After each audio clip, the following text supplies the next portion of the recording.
할렐루야. 우리 옆에 계신 분 한번 인사하겠습니다. 참 잘 오셨습니다.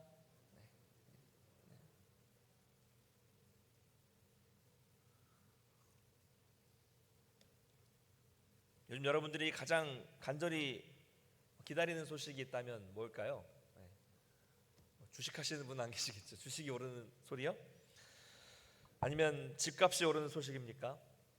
아니면 나이가 찬 자녀의 결혼 소식일까요? 요즘 같은 때에는 코로나 백신 소식과 또 코로나가 끝난다는 소식, 감염자 숫자가 줄어들었다는 이런 소식일까요? 우리 모두는 아마 이 지긋지긋한 코로나가 빨리 끝나기를 고대하고 있을 겁니다. 근데 유대인들에게도요, 가장 그들이 고대하는 소식이 있었습니다. 그것은 바로 하나님의 약속이 성취되어서 메시아가 이 땅에 오시는 그런 소식이었습니다.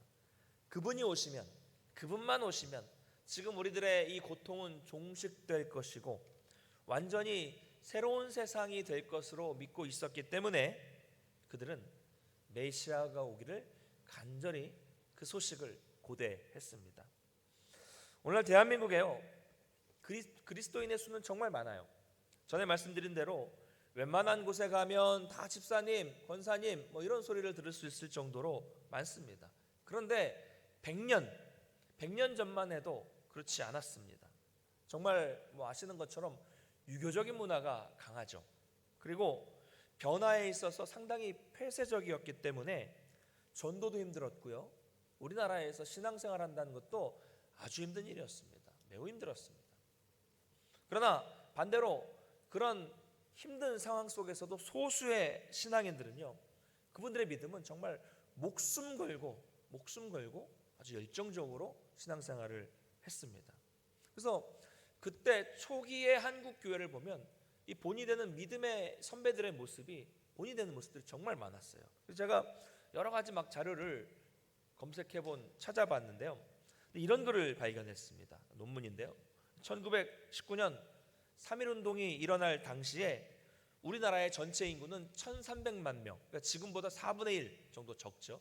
1,300명 정도였고 그 중에 기독교인은 약 10만 명 정도 됐으니까 기독교인의 인구가 1%가 채 안 되는 아주 적은 수였습니다. 아주 적은 수죠. 1% 미만. 그런데 만세 운동이 시작되자 거리로 뛰쳐나와 만세 시위를 주도한 혐의로 체포되어 정식 재판을 회부된 인사 5천여 명 가운데 20%가 기독교인이었다라고 합니다.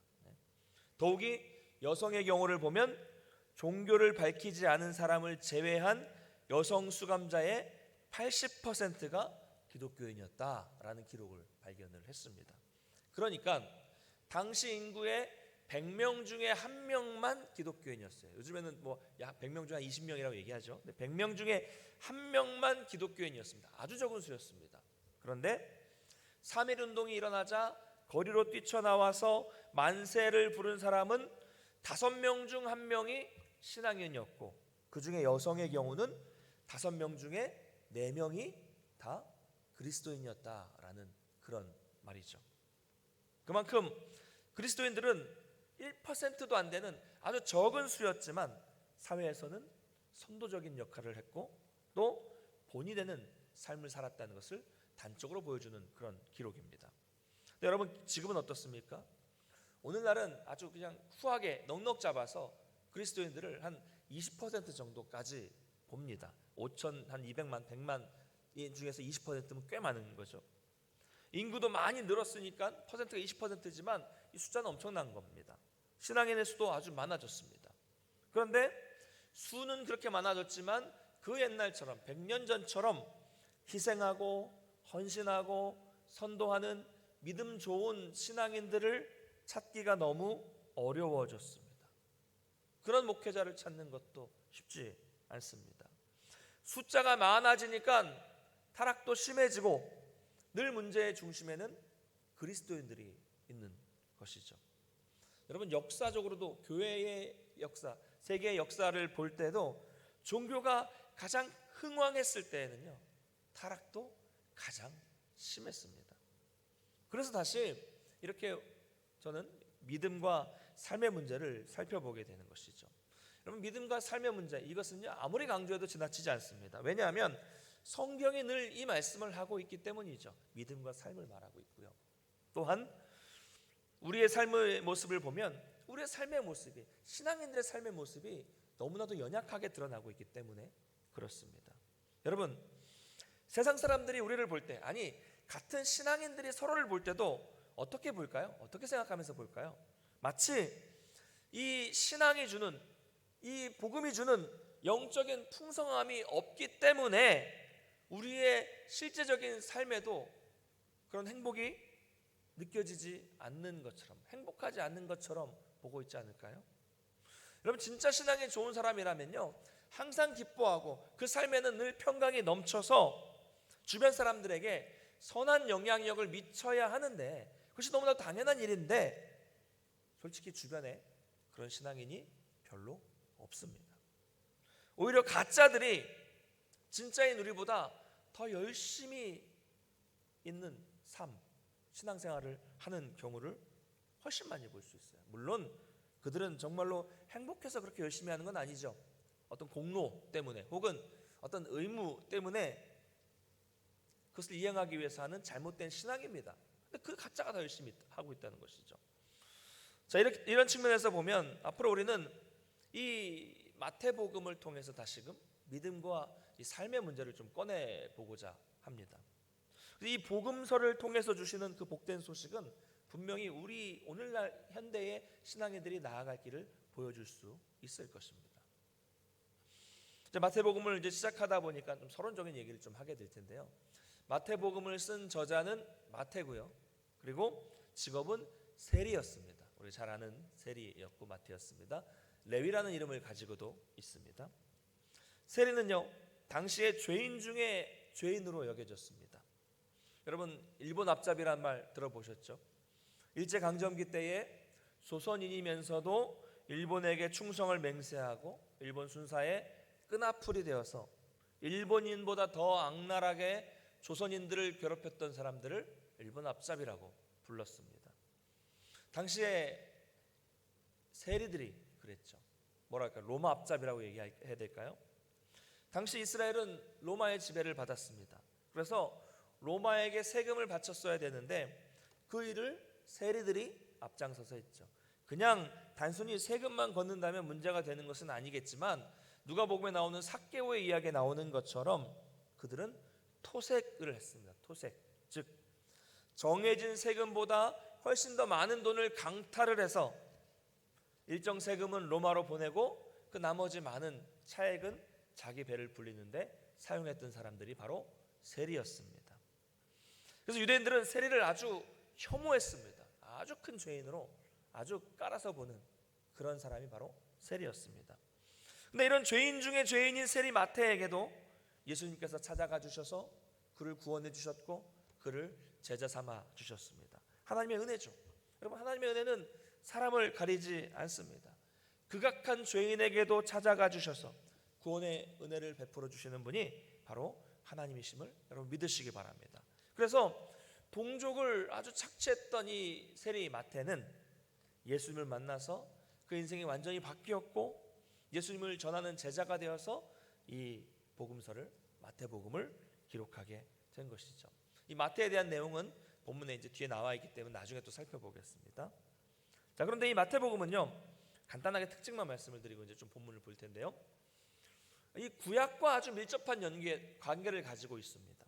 왜냐하면 이 마태복음을 읽는 대상이, 마태복음을 쓴 대상이 유대인이었기 때문에 유대인 마태가 유대인들에게 쓴 이 복음서가 바로 마태복음이기 때문에 구약과 아주 연관이 됩니다. 그래서 이 구약과 신약을 연결하는 역할을 하는 복음서가 바로 마태복음입니다.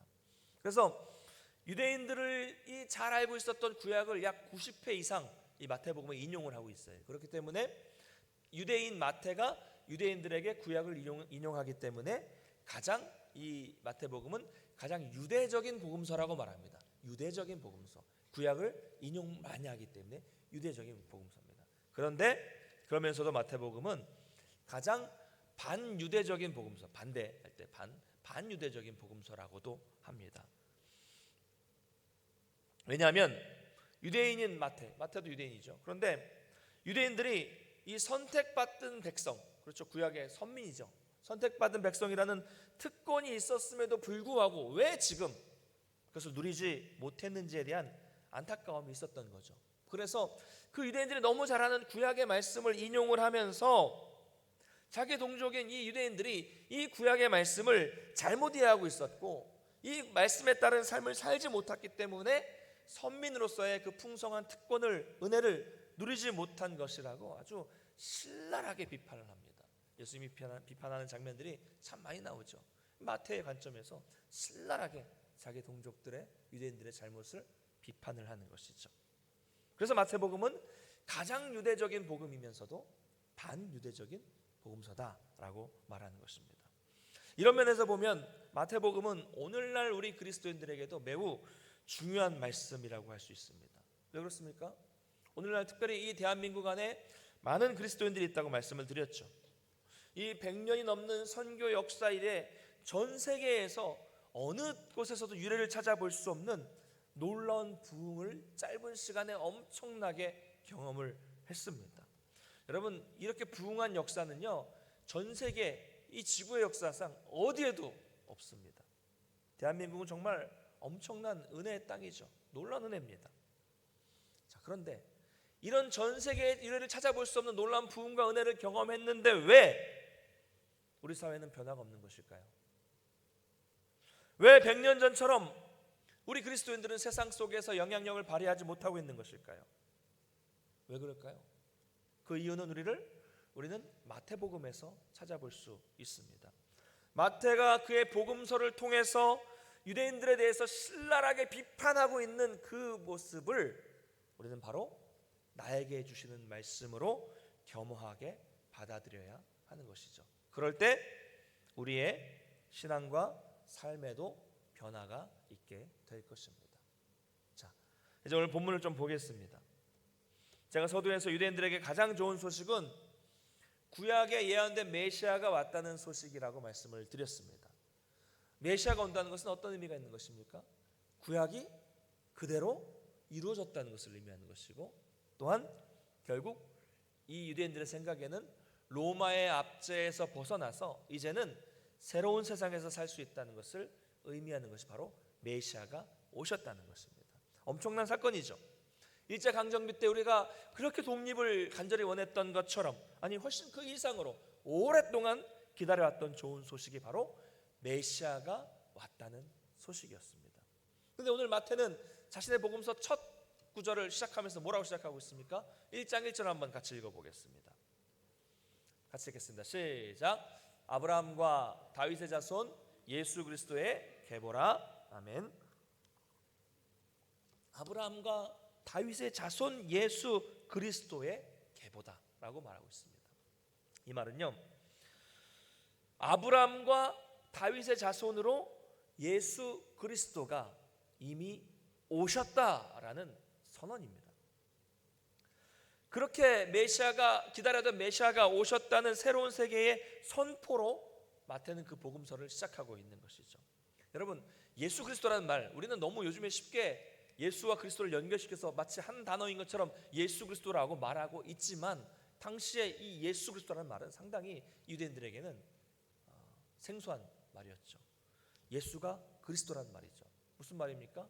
예수가 그리스도, 즉 기름 부음을 받은 자, 그리스도가 기름 부음을 받은 자거든요. 즉 왕으로 오셨다는 선포를 하고 있는 것이죠. 아브라함과 다윗의 자손으로 예수가 왕으로, 그리스도로 오셨다는 놀라운 선언을 말씀해주고 있는 것이죠.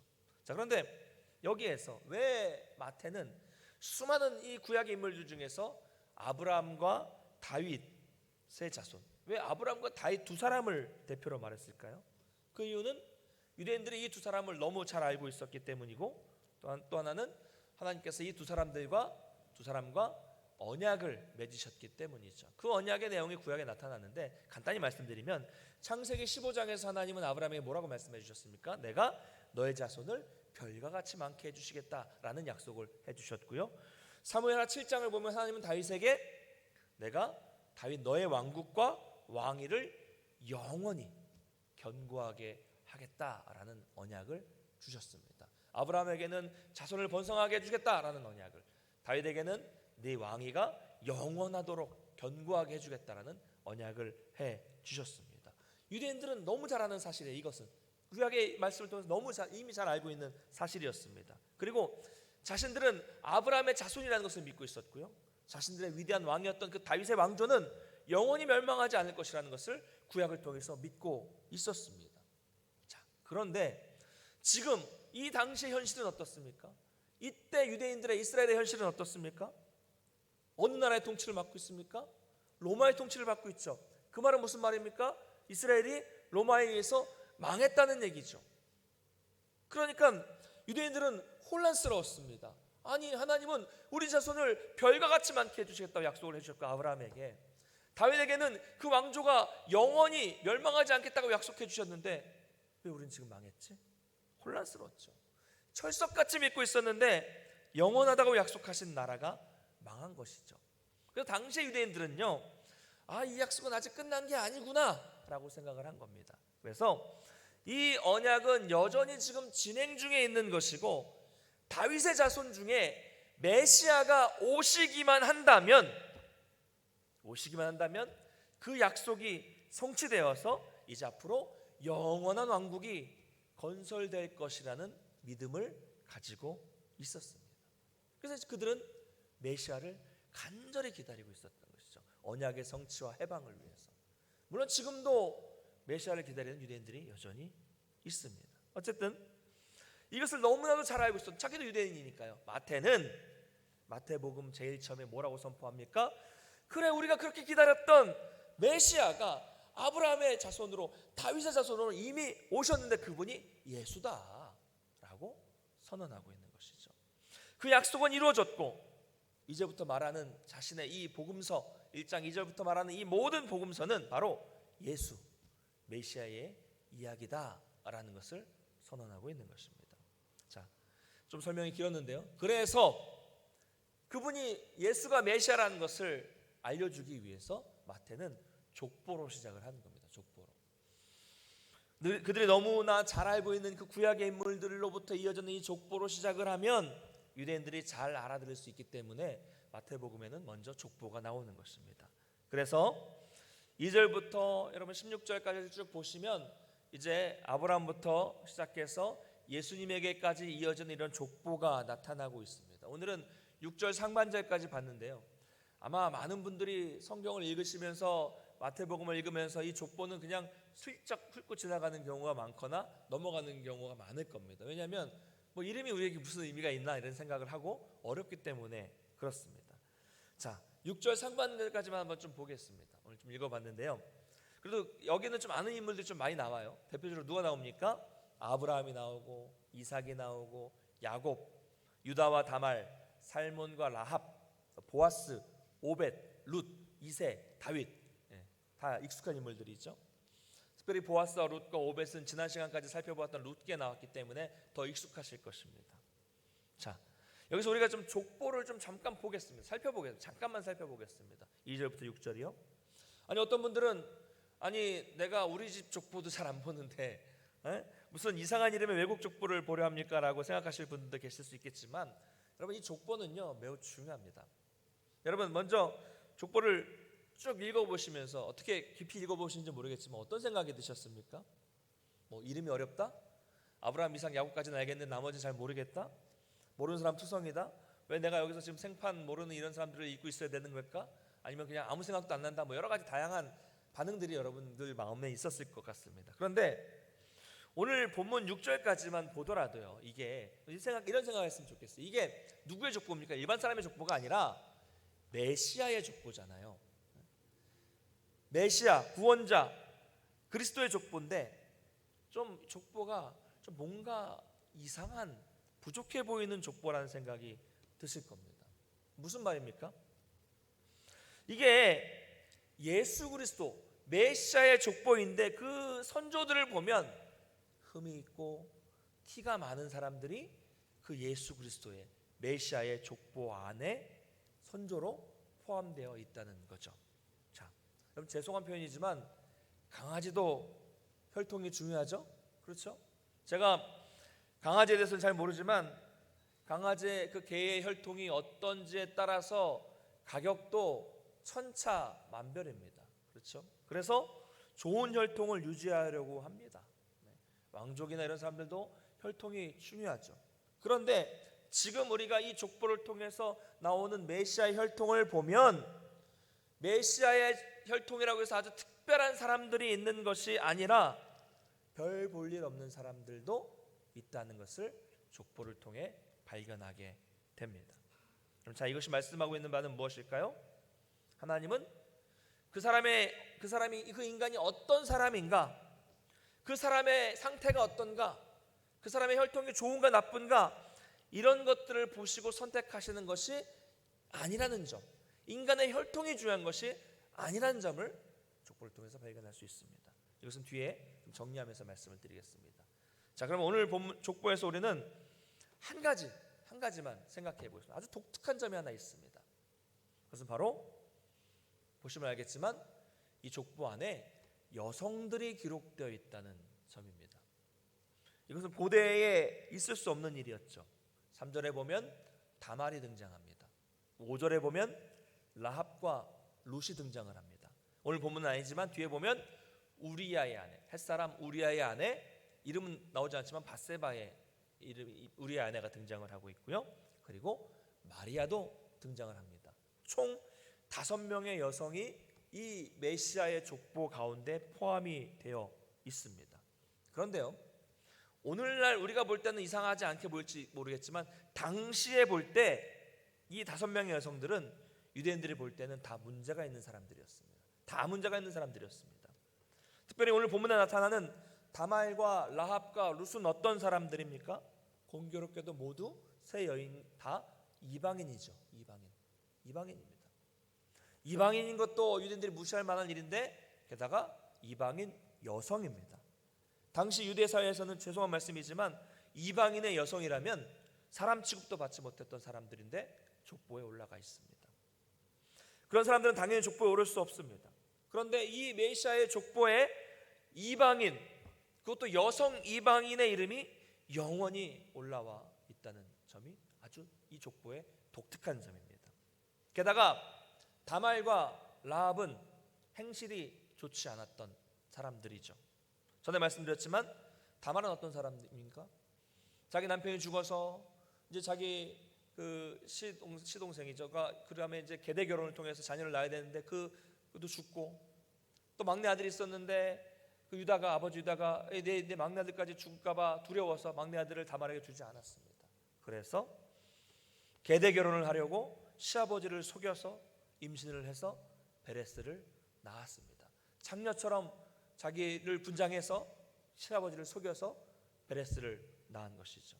라합은 어떤 사람이었습니까? 원래 여리고의 기생이었죠. 장녀였죠. 윤리적인 문제가 분명히 있었습니다. 이방인 여성인데 윤리적인 문제까지 있었던 사람들이죠. 그런데 룻을 포함해서 이 이방인 세 사람에게는 특징이 있었습니다. 자신의 상황이 어려웠지만 자신의 목숨을 걸고 믿음의 선택을 한 사람들이라는 공통점을 가지고 있습니다. 다말은 자신의 그 행위를 통해서 행음한 여인이라고 몰려서 죽을 수 있었습니다. 라합은 정탐꾼을 숨겨줌으로써 여리고 사람들로부터 죽임을 당할 수 있었습니다. 룻 역시 남편을 잃고 모압으로 돌아갈 수 있었지만, 편안한 생활로 돌아갈 수 있었지만 전혀 한 번도 가보지 못했던 베들레헴으로 가서 죽을 듯한 고생을 하며 살 수밖에 없었습니다. 그럼에도 불구하고 그런 어려운 상황에서 모두 믿음의 결단을 한 사람들이었다는 점이죠. 그래서 이들은 메시아의 선조가 되었습니다. 자, 그런가 하면요, 뒤에 나오는 밧세바는 어떻습니까? 다윗이 가늠한 여인이었죠. 마리아는 어땠습니까? 결혼 전에 임신한 여인이었습니다. 물론 성령으로 잉태되었지만 이 당시 사람들이 볼 때 5명 모두가 다 별로 덕스러울 것이 없는 아주 흠이 많은 그런 여인이었다는 것이죠. 그런데도 족보에 올라가 있습니다. 참 특별한 경우죠. 자, 좀 정리를 해볼까요? 여러분, 이 모든 것을 통해서 알 수 있는 사실은 무엇일까요? 그것은 바로 하나님의 구원의 역사는 인간에게, 나에게 달려있지 않다는 점을 우리는 족보를 통해서 발견할 수가 있습니다. 하나님의 구원은 나의 어떤 행위라든가 나의 모습이라든가 나의 상태에 좌지우지되는 것이 아니라는 것이죠. 여러분, 이것이 은혜입니다. 얼마나 큰 은혜입니까? 여러분, 제가 완벽해서 구원을 받았습니까? 아니죠. 제가 얼마나 흠이 많습니까? 여러분, 여러분이 죄가 없고 상태가 좋아서 구원 받으셨습니까? 아닙니다. 그렇게 생각하는 분이 있다면 이 자리에 오시지도 못했을 것입니다. 여러분, 오늘 족보를 보십시오. 다 평범한 사람들이거나 그 이하의 사람들도 정말 많았습니다. 한번 생각해 보세요. 훌륭한 사람, 인격적으로 덕스럽고 성품도 좋고 성질 한번 부리지 않고 늘 좋은 말만 하고 선한 행동을 하는 사람만 구원을 받을 수 있다면 과연 여기 있는 사람들 중에서 몇 명이나 구원받을 수 있겠습니까? 여러분, 자신 있으세요? 나는 그래도 구원받을 수 있는 그런 사람이다 라고 자신할 수 있습니까? 여러분, 자신 있는 분은 한번 하고 한번 헛기침이라도 한번 해보십시오. 자신 있습니까? 없습니다. 그런 사람은요. 하나님은요, 나의 상태를 보고 구원해 주신 것이 아닙니다. 여러분, 내 상태를 보고 구원해 주신다면 구원받을 사람은 단 한 명도 없을 것입니다.